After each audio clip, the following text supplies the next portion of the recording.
प्रिय दर्शकों, जय श्री कृष्णा, राधे राधे।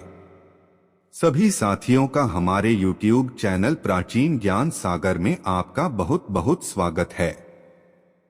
मित्रों, मंदोदरी रामायण का एक ऐसा पात्र थी जो एक शक्तिशाली व पराक्रमी राजा की पत्नी होने के बाद भी अभागी स्त्री थी। उसका चरित्र गुणवान, धर्मपालक व शिक्षाप्रद था।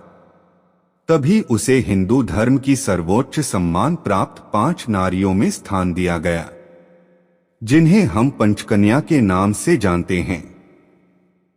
उसने सीता हरण के बाद से लेकर रावण वध तक हमेशा सीता को लौटा देने व अपने पति को सही मार्ग पर लाने की भरपूर चेष्टा की थी, लेकिन असफल रही। आज हम आपको मंदोदरी का जीवन परिचय देंगे। मित्रों, मंदोदरी के जन्म की कथा बहुत ही रोचक है। वह अपने पूर्व जन्म में मधुरा नाम की एक अप्सरा थी। एक दिन वह भगवान शिव से मिलने कैलाश पर्वत पहुंची।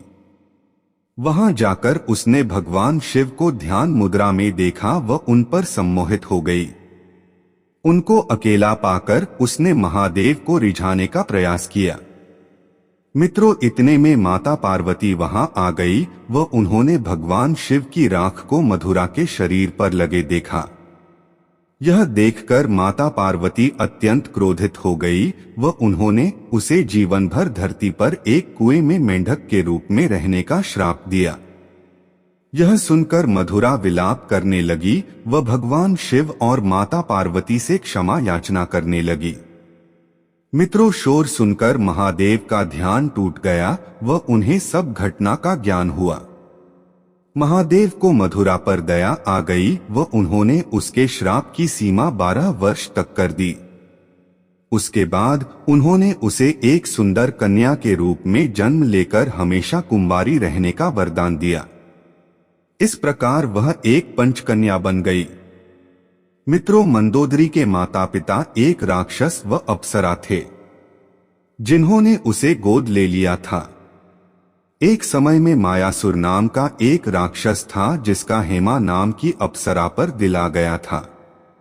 फलस्वरूप दोनों का विवाह हो गया। उसके कुछ समय पश्चात दोनों को मायावी और दुंदुभी नामक 2 पुत्र प्राप्त हुए, किंतु उन्हें एक पुत्री की आशा थी। इसके लिए दोनों भगवान शिव की आराधना करने लगे।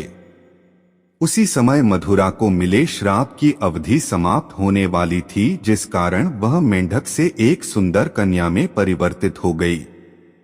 उसी कुएं के पास मायासुर व हेमा पूजा कर रहे थे तो उन्होंने कुएं में से एक बच्ची के रोने की आवाज सुनी। उन्होंने इसे महादेव का आशीर्वाद मानकर स्वीकार कर लिया व मंदोदरी के रूप में पालन पोषण किया। मित्रों, एक दिन रावण मायासुर से मिलने आया हुआ था। तब उसने मंदोदरी को देखा और उस पर सम्मोहित हो गया। उसने मंदोदरी के सामने विवाह का प्रस्ताव रखा, जिसे मंदोदरी ने स्वीकार कर लिया।